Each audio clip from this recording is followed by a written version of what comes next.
Redeprincesa.com.br. E ontem a população de Xanxerê e de toda a região ficou assustada com as fortes chuvas. Na linha com a gente, o coordenador regional de Defesa Civil, Luciano Peri. Peri, bom dia. Foi mais ou menos isso, 70 milímetros de chuva em menos de meia hora? Bom dia.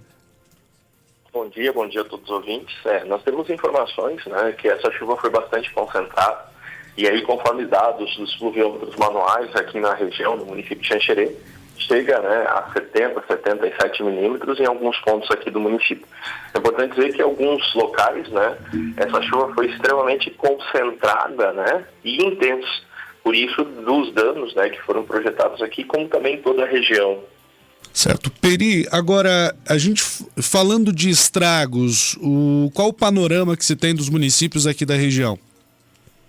Então, é importante dizer que houve o alerta da Defesa Civil já na quinta-feira de manhã, por volta das 9 horas e 30 minutos, informando que, né, a instabilidade, exatamente, né, essa passagem de uma frente fria, traria o risco para nós, né, o risco moderado a alto, de pancadas de chuva e principalmente os temporais isolados. Na Regional de Defesa Civil, o município de Xanxerê foi o mais afetado, e como você vê, né, várias ruas do centro tiveram alagamentos. A própria BR-282, né, ali próximo à FEME e próximo ao viaduto, teve pontos de alagamento bastante intensos, inclusive com veículos parando, né, porque não conseguiam fazer a condução, né, a chuva bastante intensa, e como uma das recomendações do Defesa Civil, né, em caso de chuva intensa e extrema, pare, aguarde, né, e não passe por áreas alagadas. Também é importante dizer que no município de Faxinal dos Guedes, a gente também teve alagamento pontual, uma residência foi afetada, né, e não temos desabrigados nem desalojados. Em Vargião, né, essa chuva intensa trouxe junto a questão de granizo. A linha Serra Preta, no interior do município, foi afetada por granizo. A Defesa Civil Municipal faz o levantamento.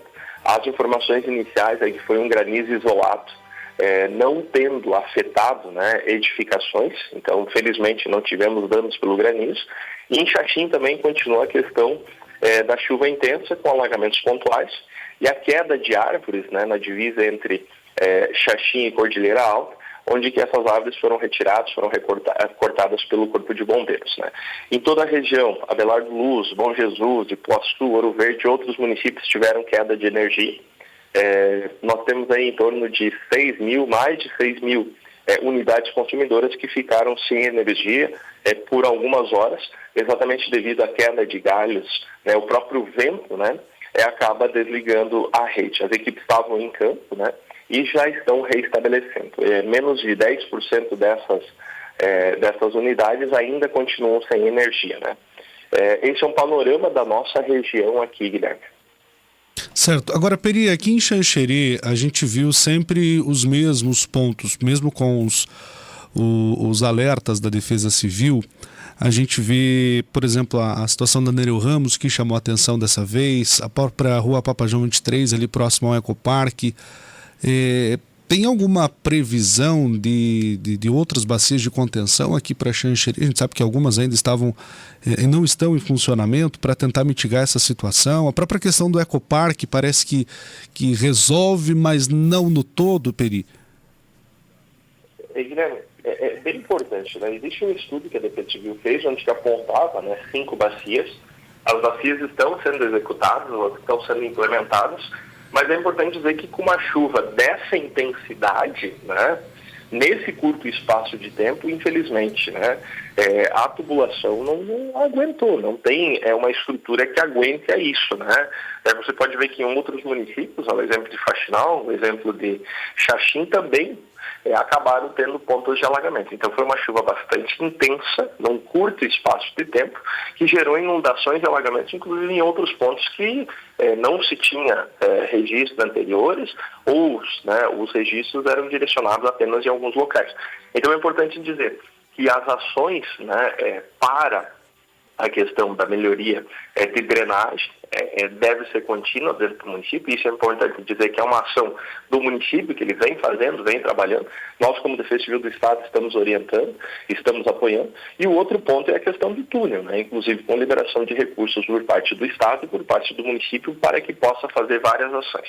O que tem que ser deixado claro, Guilherme, que para você resolver um problema, né, que é um problema histórico, precisa algumas ações contínuas, precisa algumas ações perenes e principalmente vai algum tempo. E lembrando que mesmo que você tenha feito todas as ações, né, não existe o risco zero. Então, se houver uma nova chuva de uma intensidade desse tamanho maior ainda, a gente pode ter esses alagamentos pontuais. O que é importante dizer, segundo os dados da Defesa Civil Municipal, a gente não teve residências que foram alagadas e não teve comércios que foram danificados ou alagados. A gente teve a rua, as vias que foram danificadas. Então isso mostra que já teve uma minimização pelas ações que foram feitas.